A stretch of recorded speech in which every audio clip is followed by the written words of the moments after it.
Parsi বিশি Shelley ইংরেজ কবি, নাট্যকার, প্রবন্ধকার ও ঔপন্যাসিক পার্সি বিশি শেলি ইংল্যান্ডের সাসেক্সে 1792 সালের 4 আগস্ট জন্মগ্রহণ করেন।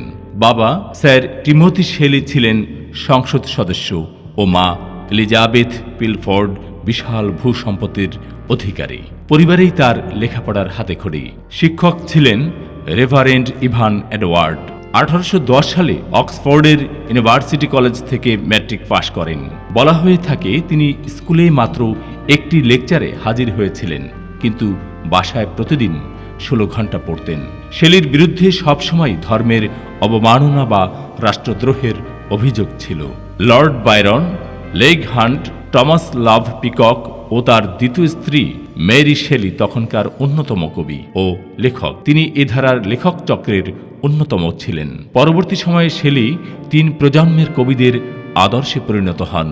কবি শেলি 1822 সালের 8 জুলাই ইতালিতে সমুদ্রডুবে মারা যান।